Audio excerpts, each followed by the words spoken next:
வளங்கள். 6th term 2 வளம், இங்கிலீஷில் ரிசோர்ஸ். ரிசோர்ஸ்னால் என்னென்னு பார்த்தோம், மனிதனுக்கு பயன்படக்கூடிய எல்லாமே வளம்தான்.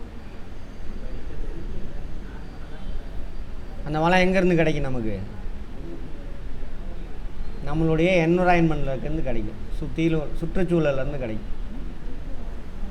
ஓகேவா? அந்த வளங்களை நிறையா வகைப்படுத்துவாங்க, என்னென்ன அப்படின்னு பார்ப்போம். கேட்டறியா கெட்ட இடத்தும் வளங்குன்றா நாடென்ப நாட்டின் தலை. ஒரு நாடு நல்ல நாடுனா எப்பயாமா நல்ல வளம் இருக்கணும், அதான் நல்ல நாடு. எந்த வகையிலும் கெடுதலை அறியாமல் ஒருவேளை கெடுதல் ஏற்படினும் அதனை சீர் செய்யும் அளவிற்கு வளங்குன்றா நிலையில் உள்ள நாடு தான் நாடுகளிலே சிறந்தது. கெடுதல் எதுவும் அந்த மக்களுக்கு தெரியல, ஒருவேளை திடீர்னு ஏதாவது கெடுதல் நடந்தாலும் அதிலேருந்து சீர் செஞ்சு வர அளவுக்கு எப்படி இருக்கணுமா, வளங்கள் இருக்குது. அந்த நாடு தான் நல்ல வளம்னு யார் சொல்கிறா? வள்ளுவர் சொல்கிறார். அதெல்லாம் விட்டுருங்க. இது குழந்தைங்க, ஏதோ குழந்தைங்க அம்மா பேசுகிற மாதிரி. அம்மா குழந்தைய பேசுனா அம்மா குழந்தைக்கு சொல்லித்தரணும். அப்போ என்ன பண்ணணும்? அம்மாவுக்கு முதல்ல ஆமாம் நல்ல அறிவு. இப்போ நம்ம படிக்கிறோம்லாம் புரிஞ்சு படிச்சுக்கணும், இதெல்லாம் தெரிஞ்சால் தான் சொல்லித்தர முடியும்.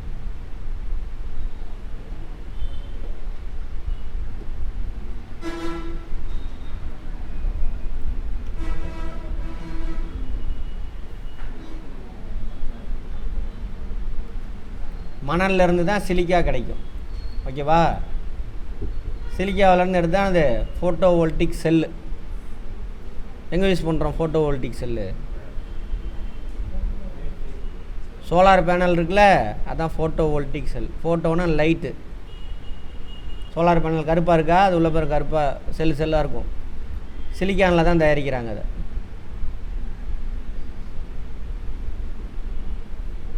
மணல்லேருந்து சிலிக்கான் கிடைக்கிது, அதிலேருந்து தான் ஃபோட்டோவோல்டிக் செல் தயாரிக்கிறாங்க. அதில் சூரிய ஒளி வந்து பட்டவுடனே ஃபோட்டான், அதில் உள்ள எலக்ட்ரான் என்ன ஆகும்? துள்ளி குதித்து ஓடும். எலக்ட்ரான் ஓட்டம் தான் என்னது? மின்சாரம். எலக்ட்ரான் நிற்காமல் ஒன்றா தான் என்னது? மின்சாரம். Electric current.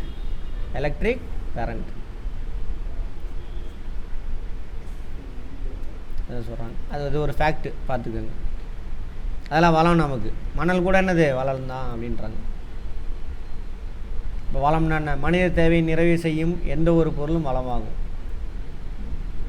மனிதனுடைய தேவையை நிறைவு செய்யக்கூடிய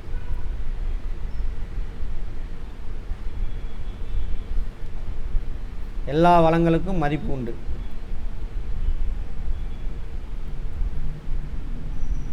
பண மதிப்பு எதுக்கு இருக்கோ அதுக்கு தானே அது சமூகத்தில் முக்கிய இடத்தை பெறும். எடுத்துக்காட்டு பெட்ரோலியம், காற்று, வளிமண்டலங்களில் ஆக்சிஜன். அதுக்கு பண மதிப்பு இல்லை, அதை நம்ம மதிக்க மாட்டேங்கிறோம். பெட்ரோலியம் 100 ரூபா கொடுத்து வாங்குகிறோம், அதை மதிக்கிறோம். அதான் சொல்கிறாங்க. ஒரு பொருளின் பயன்பாட்டினை கண்டறிந்த பின்பு தான் அப்பொருள் வளமாக மாறுது. பயன்பாடுனா என்ன சார்? பயன்பாடு மீன்ஸ் இங்கிலீஷில் யூட்டிலிட்டி. அப்படின்னா என்ன சார்? பயன்பாடு அல்லது யூட்டிலிட்டி இங்கிலீஷில். அப்படின்னா என்ன சார்னா, மனிதனுடைய தேவையை பூர்த்தி செய்வதற்கான திறன். அதுக்கு பேர் தானே அது அந்த பொருளோட பயன்பாடு. மனிதனுடைய தேவையை பூர்த்தி செய்வதற்கான திறன், அதுக்கு பேர் தானே அது பயன்பாடு. மனிதனின் தேவைகள் நாளுக்கு நாள் மாறுபடக்கூடியவை. தேவையானது மாறுபடும் பொழுது அதை நிறைவு செய்கின்ற வளங்கள் மாறுகிறது. ஆமாவா? மண்பானை தயாரித்து செஞ்சு பயன்படுத்திக்கிட்டு இருந்தோம், விறகடுப்பு வச்சுக்கிட்டு இருந்தோம். அப்போ விறகுக்கு பயன்பாடு அதிகமாக இருந்தது. இப்போ என்ன பண்ணுறோம்? கேஸுக்கு போயிட்டோம். அப்புறம் மின்சாரம், பெட்ரோல், நிலக்கரியில் தயாரிச்சுருந்தா இப்போ எங்கே போயிட்டுருக்கோம்? சோலார், அதை நோக்கி போயிட்டுருக்கோம். அப்போ மாறிக்கிட்டே இருக்குது அப்படின்றாங்க. ஒரு பொருளை வளமாக மாற்றுவதற்கான காரணி காலம், தொழில்நுட்பம், ரெண்டும் டெக்னாலஜி. நிலக்கரியும் பெட்ரோலையும் குறைந்து கொண்டே வரும் காலகட்டத்தில் புதிய கண்டுபிடிப்பான சூரிய தகடு சூரிய ஆற்றலை மின்னாற்றலாக மாற்ற உதவுது. ஆமாவா? கேட்பாங்க. சூரிய தகடு, ஃபோட்டோவோல்டிக் செல் இருக்குல்ல, அதை என்ன ஆற்றலாக மாற்றுதுன்னு கேட்பாங்க கொஸ்டின். சூரிய ஆற்றல்னு சொல்லலாம், அல்லது ஒளி ஆற்றல். அதை மின்னாற்றலாக மாற்றுதா ஃபோட்டோவோல்டிக் செல். இது எதை வச்சு தயாரிக்கிறாங்க? சிலிக்கான். சிலிக்கான். சிலிக்கான் எங்கேருந்து எடுக்கிறாங்க? மணலில் உருக்கும் பொழுது எடுப்பாங்க. வளங்களை 3 வகையாக பிரிக்கிறாங்க. அதாவது அதோட நேச்சரை வச்சு இன்னும் நிறையா கேட்டகரியாக பிரிப்பாங்க. நேச்சரை வச்சு இயற்கை வளம், மனிதனால் உருவாக்கப்பட்ட வளம், மனித வளம். இப்போ இது போன இதிலே பார்த்தோம் இல்லையா 9th ஆமாம் மென் அண்டு என்விரான்மெண்ட்டில் பார்த்துருப்போம். இயற்கை வளம், இயற்கை நமக்கு கொடுத்த வளம் எல்லாமே என்னது? இயற்கை வளம். மனுஷனால் உருவாக்கப்படாது. காற்று, காடு, நீர், மண், களிமண், தாவரம், விலங்கு எல்லாமே வந்து என்னது? இயற்கை வளம்.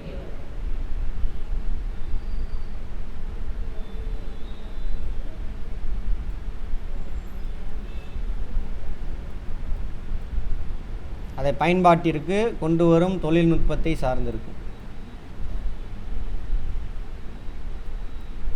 இயற்கை வளங்களின் வகைப்பாடு. அந்த இயற்கை வளத்தை என்ன பிரிக்கிறான்? தோற்றத்தின் அடிப்பில், on the basis of origin.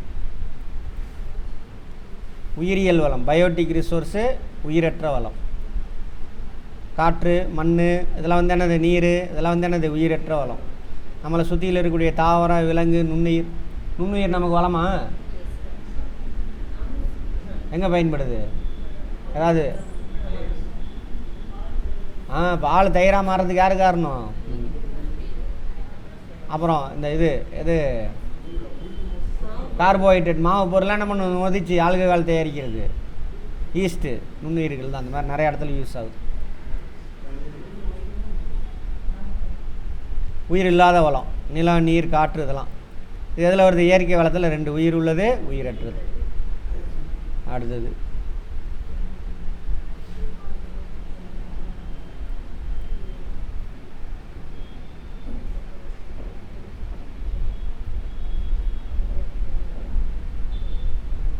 மனிதனுடைய அடிப்படை தேவை எது? ஃபஸ்ட்டு வேலையே அதுதான், உணவு தான். ஆனால் விரதங்கிறதுன்ட்டு சாப்பிடாம சுற்றிக்கிட்டு இருக்கிறோம், பந்தா கட்டிக்கிட்டு. ஃபஸ்ட்டு வேலையே என்னது நமக்கு வேலை? சாப்பாடு. வயிறார சாப்பிடணும். அதுக்கு வயிறு முட்டை சாப்பிட்டுட்டு கும்பகரணம் தூக்கம் போடக்கூடாது. உடை. அப்புறம் உடை எதுக்கு பயன்படுத்துகிறோம்? இப்போ ஸ்டைலுக்காக மாறிடுச்சு. ஸ்டைலு சினிமா பார்த்துட்டு ஸ்டைலுக்கு அடிட்டு இருக்கோம். உடை ஆக்சுவலாக எதுக்கு? வளிமண்டல காரணிகள்லேருந்து நம்மளை பாதுகாத்துக்கிறதுக்காக பயன்படுறது தான் இது உடை. அடுத்து இருப்பிடம். அதுவும் அதே மாதிரி தான்.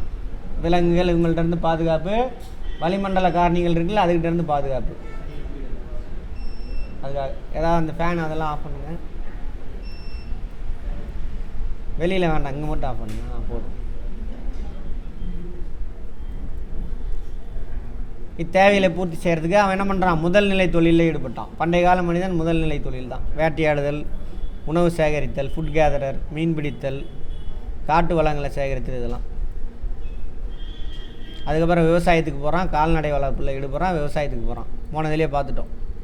இதெல்லாம் எதுக்கு செய்கிறோம்? அவனுடைய அடிப்படை தேவையை பூர்த்தி செய்கிறதுக்காக. உணவு, உடை, இருப்பிடம்.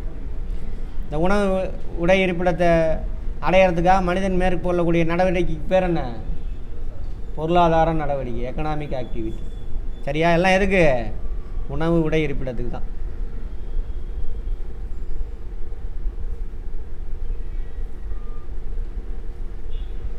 பழங்கால மனிதன் உயிரற்ற வளங்களையும் தேடி சென்றான். வளங்களையும் விவசாய கால்நடை வளர்ப்பிற்காக என்ன பண்ணுறான்? நீர் வளம் மிக்க நல்ல நிலப்பகுதியை தேடி சென்றான். வேட்டையாடுதல் முதல் விவசாயம் செய்தல் வரை அவனுக்கு கருவிகள் தேவைப்பட்டன. முதலில் அவன் கற்களை கொண்டு கருவிகளை செய்தான். ஃபஸ்ட்டு எதுக்கு? வேட்டையாடுறதுக்கு. வேட்டையாடுறதுக்கு கிழங்கெல்லாம் அகழ்ந்து எடுக்கிறதுக்கு. சரியா? வேட்டையாடின விலங்கை கிழித்து மாமிசத்தை எடுக்கிறதுக்கெல்லாம் கருவிகள். அவ்வாறு தோன்றும் பொழுது முதலில் மனிதன் பயன்படுத்திய முதல் உலோகம் எது? தாமிரம், செம்பு. அது கல்லோட கொஞ்சம் வலிமையாக இருக்குது. அப்புறம் செம்பு கூட எதாவது மிக்ஸ் பண்ணுறான்? டின்னு. முதல் கலவை எது மனிதன் பயன்படுத்துகிற முதல் கலவை? உலோக கலவை தான். என்ன கலவைமா? வெங்கலம். டின்னை கலந்து வெங்கலம். அதான் வெங்கல காலம், சிந்து சமவெளி நாகரிகம். அதுக்கப்புறம் தான் எதை கண்டுபிடிக்கிறான்? இரும்பு. அதோட வலிமையாக இருக்குது. இவற்றை தேடும் முயற்சியின் பொழுது வேறு சில பொருளும் கிடைக்கிது அவனுக்கு, தங்கங்க எல்லாம். இந்த மாதிரி அந்த மினரல்ஸ் எல்லாம் தோண்டி எடுக்கிறாங்கள, அதுக்கு பேர் என்னது? மைனிங்.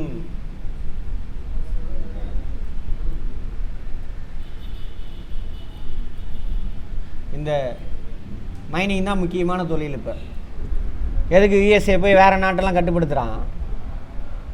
பெட்ரோலியம் எந்தெந்த நாட்டில் இருக்கோ அந்த நாட்டெல்லாம் போய் கட்டுப்படுத்துவான். ஆனால் பெட்ரோலியம் தான் என்ன பண்ணுது? எல்லா பொருளாதார நடவடிக்கையும் அடிப்படை. இங்கே மின்சாரத்துலேருந்து நீங்கள் பைக்கில் வந்ததுலேருந்து எல்லாமே எங்கேயோ உற்பத்தியாகி வருது. அப்போ உலக பொருளாதாரமே இப்போ எதை நம்பி இருக்குது? பெட்ரோலியத்தை தான் நம்பி இருக்கு. இப்போ அடுத்தது சோலார். அதுக்கு தான் உலக நாட்டெல்லாம் திருடுறதுக்கு நம்ம ஊர்லேருந்து ஒருத்தன் போயிருக்கிறான், நம்ம ஏஜென்ட்டுக்கு மூலியமாக மாட்டிக்கிட்டான். இப்போ நம்மவா? ஆமாம், அங்கேருந்து நோட்டீஸ் அனுப்பியிருக்காங்க. அதில் வேறு எங்கள் உள்ள பேங்க்லாம் அவங்களுக்கு கடன் கொடுத்து அவனை அனுப்பி வைக்கிது, இவன் சொல்கிறான்னு சொல்லிட்டு. சரியா? ரைட். வளர்ச்சியின் அடிப்படையில் அவ்வளோதான். இது வந்து இயற்கை. இப்போ நம்ம பார்த்தது பேஸ்டான் எப்படி கிடைக்கிது அப்படின்ற அடிப்படையில். இயற்கை வளம் ஒன்று, அதில் உயிர் உள்ளது உயிரற்றது, அதெல்லாம் பார்த்தோம். வேறு என்ன சொன்னால்? அடுத்து வளர்ச்சியின் அடிப்படையில்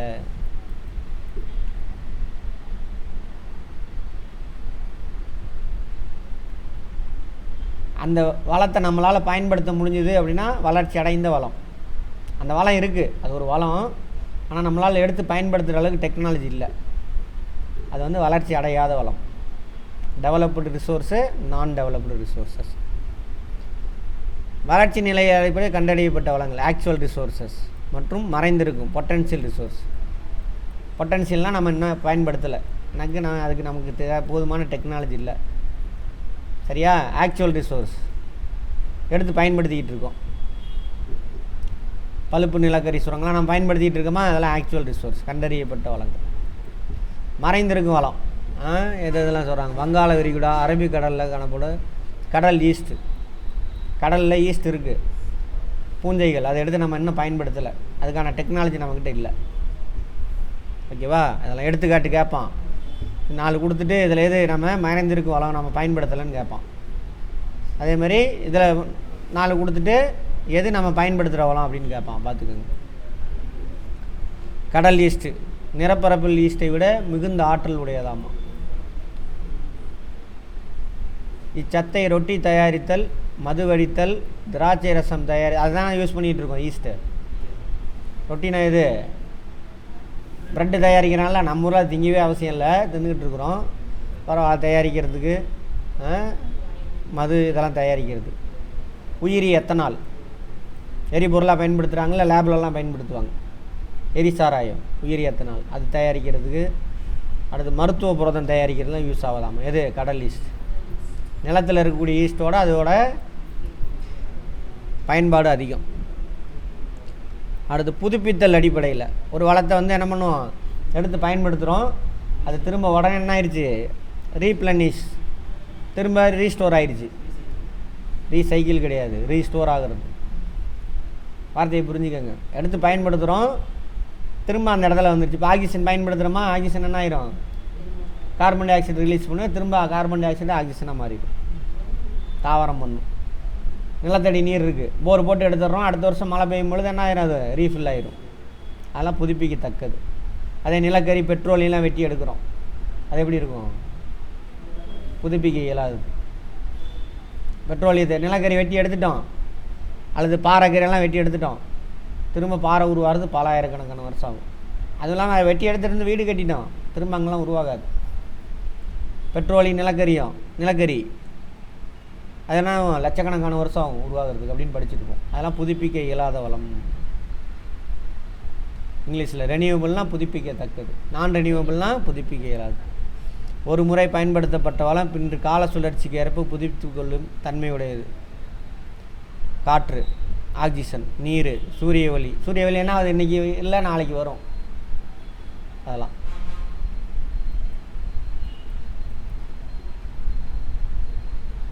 புதுப்பிக்க இயலாத வளங்கள்.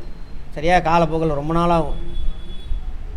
இப்போ புதுப்பிக்க இயலாத வளங்களை எப்படி பயன்படுத்தணும்? நம்ம கேர்ஃபுல்லாக பயன்படுத்தணும். பெட்ரோலியம், இயற்கை வாயு, கனிம வளங்கள் இதெல்லாம் ரொம்ப கேர்ஃபுல்லாக பயன்படுத்தணும். ஏன்னா சஸ்டைனபிள் டெவலப்மெண்ட் ஒரு கான்செப்ட் பார்த்தோம். அது என்ன பண்ணும், நம்மளை பயன்படுத்திட்டு நம்மளுடைய சந்தையினருக்கு விட்டுட்டு போகணும். சரியா? அப்போ ரெனியூவபிள் ரிசோர்ஸ் தான் நம்ம அதிகமாக பயன்படுத்தணும். இப்போ நிலக்கரி பெட்ரோலியத்தை பயன்படுத்தி மின்சாரம் தயாரிக்கிறோம்ல, அதை குறைக்கணும். ஏன்னா தீர்ந்து போகிற புதுப்பிக்க இயலாத வளம். சோலார் சூரிய மின்சாரம் என்ன ஆகும், தொடர்ந்து சூரிய ஒளி நமக்கு கிடைக்கும். அதை நம்ம மாறணும். அதுக்கு தான் மாறிக்கிட்டு இருக்காங்க. புதுப்பிக்க இயலாத வளங்கள் அனைத்தும் ஒரு நாள் முழுமையாகவோ அல்லது பகுதியளவோ ஃபுல்லாக கூட தீர்ந்துடலாம், அல்லது கொஞ்சம் பாதிக்கு மேலே தீர்ந்து போயிடும்.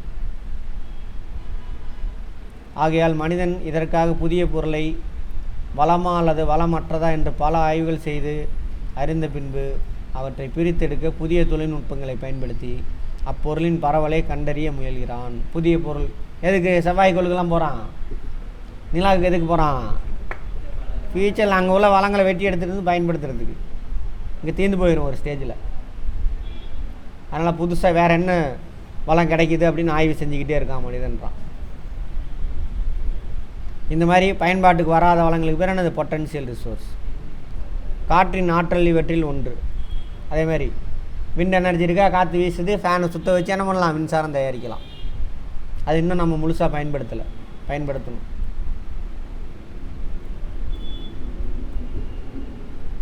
பரவலின் அடிப்படையில் பேஸ்ட் ஆன்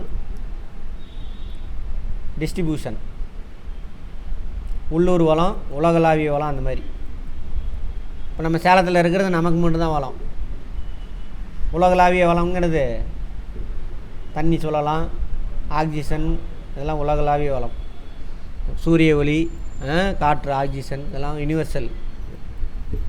கனிமங்கள் நம்ம ஊரில் கிடைக்கிது, சேலத்தில் அயன் கிடைக்கிது, நம்ம தான் யூஸ் பண்ணிக்க முடியும். அதான் உள்ளூர் வளம், லோக்கல் ரிசோர்ஸஸ். இது இன்னும் முடியல, இது அப்படியே தொடரும், பார்ப்போம். உரிமையின் அடிப்படையில் யாருக்கு சொந்தம்? ஒரு தனிப்பட்ட நபருக்கு, இண்டிவிஜுவல். சமூகத்துக்கு, அந்த சமூகத்துக்கே பயன்படும், ஒரு நாட்டுக்கே பயன்படும், இன்டர்நேஷ்னல் லெவலில் பயன்படும். இப்படி வகைப்படுத்துகிறாங்க யாருக்கு சொந்தம் அப்படின்னு. தனிநபருக்கு. இந்த பில்டிங் யாரோடது? இந்த பில்டிங் ஓனருக்கு தான் சொந்தம், வேறு யாரும் சொந்தம் கொண்டாட முடியாது. அப்போ சேலத்தில் இருக்கக்கூடிய அண்ணா பூங்கா யார் வேணாலும் போய் அதை பயன்படுத்திக்கலாம். அடுத்தது இந்தியாவில் இருக்கக்கூடிய வெப்பமண்டல காடுகள், நாட்டு வளம். எங்கே இருக்குது இந்தியாவில் வெப்பமண்டல மலைக்காடுகள்? எங்கே இந்தியாவில்? இந்தோனேசியாவை? இந்தியாவில் கேட்குறேன். சுந்தரவன காடுகளா? மேற்கு தொடர்ச்சி மலையினுடைய உச்சி, மேற்கு பகுதிகள், வடகிழக்கு மாநிலங்கள், அந்தமான் நிக்கோபார், அங்கே தான் வெப்பமண்டல மலைக்காடுகள் இருக்குது. நேற்று பார்த்தோமா? உலகத்தில் எங்கே இருக்குதுன்னு பார்த்துட்டோம். அது மாதிரி இந்தியாவில் அங்கே இருக்கக்கூடிய வளம் யாருக்கு? நம்ம நாட்டுக்கு சொந்தம். உலகில் பெரும் மருந்தகம், லார்ஜஸ்ட் ஃபார்மசி. இந்த பகுதியிலிருந்து காணப்படக்கூடிய தாவரங்களில் 25% தாவரங்கள் மருத்துவ குணம் கொண்டது. சின்கோனா மரம் எதுக்கு? மரப்பட்டை எதுக்கு யூஸ் ஆகுது? சின்கோனா மலேரியாவுக்கு. சின்கோனா மலேரியாவுக்கு. எந்த ஒரு நாட்டின் எல்லைக்கும் உட்படாத இருக்கக்கூடிய வளங்கள், இன்டர்நேஷ்னல் வளங்கள். அன்றைக்கி பார்த்தோம் இல்லையா, திமிங்கல புணுகு கடலில். திமிங்கெல்லாம் வாந்தி எடுத்து வச்சிடும். அதான் திமிங்கல புணுகு ஜீரணம் ஆகாமல் வாந்தி எடுக்கும். அதுதான், அது யாருக்கு வேணாலும் கிடைக்கலாம். இப்போ கூட ரீசெண்டாக ஒரு 6 மாதம் 8 மாதத்துக்குள்ளே இந்தோனேசியாவில் இருக்க ஒரு மீனவனுக்கு கிடச்சிருக்கு. ஒரு கிலோ என்னமோ ஒரு கோடி ரூபா 2 கோடி ரூபா போகுமா. அதெல்லாம் கடலுக்குள்ளே இருக்கக்கூடிய வளங்கள். இந்த திமிங்கலத்தின் ஸ்பெர்ம் திமிங்கலத்தின் இருந்து பெறப்படும் ஒரு வகை திடப்பொருள். 1 பவுண்டுன்னா எவ்வளோன்னு நோட் பண்ணிக்கோங்க. 0.5 கிலோ கூட கிடையாது. இங்கிலாந்தோட யூனிட் பவுண்டுங்கிறது 63,000 அமெரிக்க டாலர். ஆமாம், 1 பவுண்டு 1/2 கிலோ 63,000. 63,000 இன்ட்டு 85 ரூபா அன்றைக்கி போட்டுக்கோங்க, எவ்வளோ ரூபா வருதுன்னு. 85 ரூபா தானே ஒரு டாலரு? 83. பரவாயில்ல, 80 ரூபா வச்சுக்கோங்க. அடுத்தது மனிதனால் உருவாக்கப்பட்ட வளங்கள், மேன்மேடு ரிசோர்ஸஸ். எதெல்லாம்? கரும்பிலிருந்து கிடைக்கும் சர்க்கரை, எல்லா கட்டுமானங்களும், பாலம், வீடு, சாலை எல்லாமே மனிதனால் உருவாக்கப்பட்டது.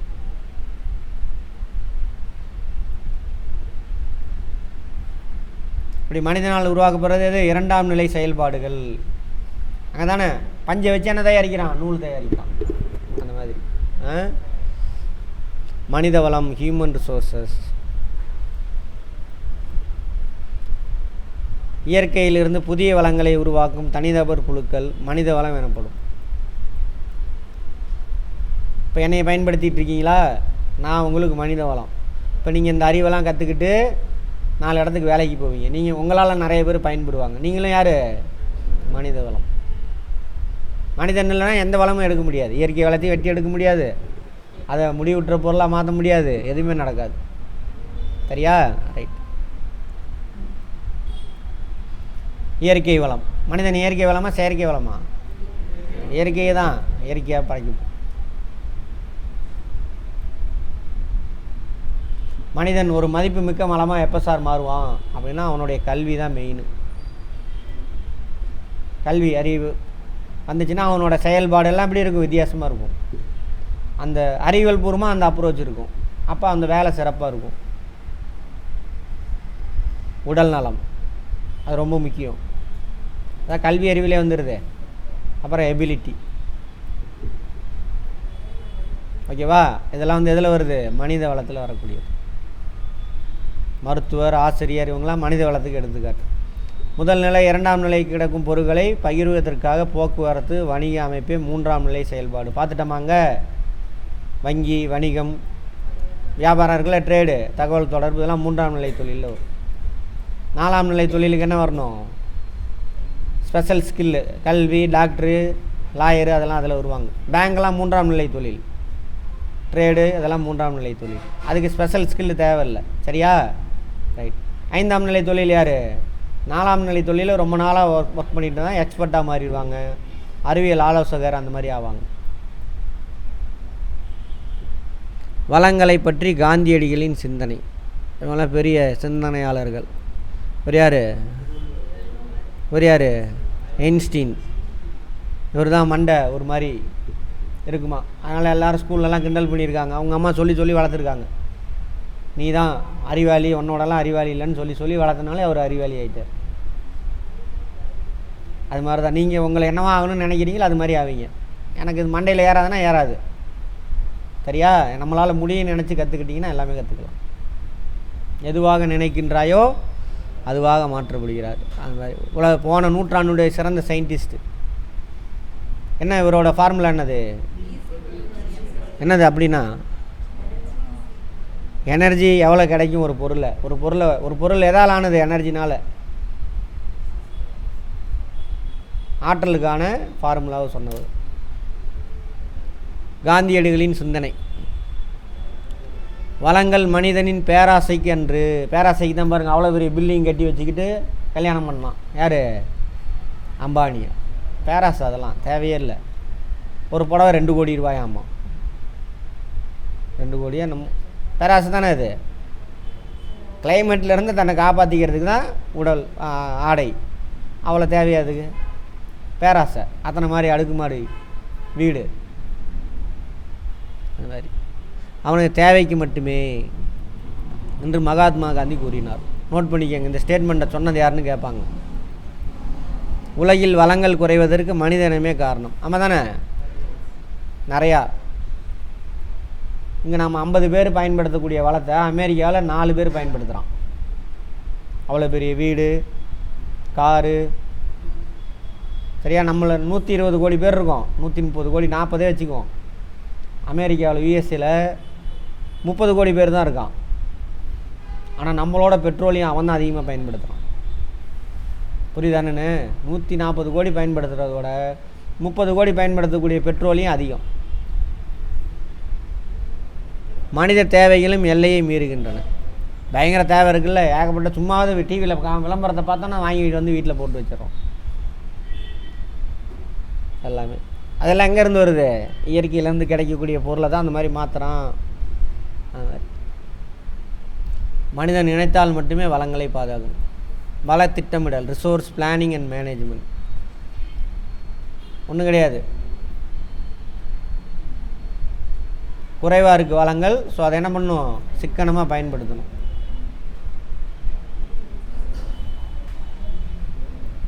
அதே மாதிரி ஒழுங்கற்ற பறவை, ஒரு சில இடத்துல ஒரு சில வளம் அதிகமாக இருக்குது, ஒரு சில இடத்துல கம்மியாக இருக்குது.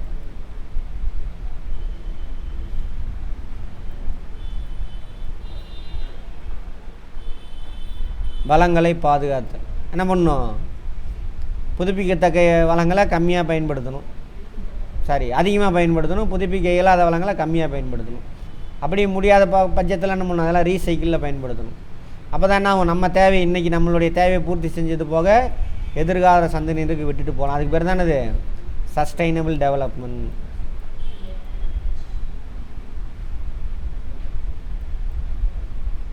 அவ்வளோதான், முடிஞ்சா. 3Rs வளங்களை பாதுகாக்க வேண்டும். 3 வழிமுறைகள் இருக்குது. குறைத்தல், ரெடியூஸ், பயன்பாட்டை குறைக்கணும், மறுபயன்படுத்தணும், ரீயூஸ் பண்ணணும், ரீசைக்கிள் பண்ணணும். அது மாதிரி 3. ரைட், இதோட முடிக்கலாமா?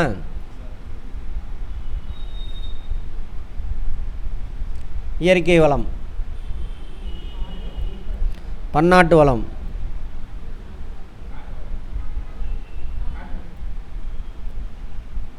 குறைத்தல், மறுபயன்பாடு, மறுசுழற்சி. என்னடா சம்மந்தமே இல்லை. நிலையான வளர்ச்சி,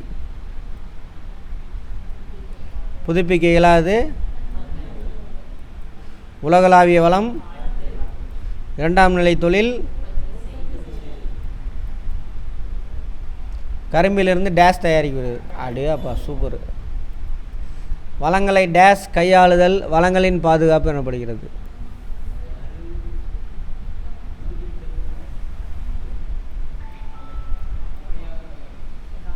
திட்டமிட்டு கையாளுதல் அப்படி வச்சுக்கலாம். திட்டமிட்டு குறிப்பிட்ட பகுதியில் காணப்படும் வளங்கள் டேஷ் எனப்படும், உள்ளூர் வளங்கள். தற்போது பயன்படுத்தப்படும் வளங்கள் டேஷ் வளங்கள் எனப்படும். கண்டறியப்பட்ட வளம் டெவலப்டு ரிசோர்சஸ். டேஷ் வளம் மிகவும் மதிப்புமிக்க வளம். பொருளாதார வளமா? பொருளாதார வளம். இயற்கை வளங்களை சேகரித்தல் டேஷ் எனப்படுகிறது. முதல்நிலை தொழில். முதல்நிலை தொழில். அவ்வளோதான், இதோடு இருக்கட்டும். நாளை பார்ப்போம். இன்றைக்கி போதும்.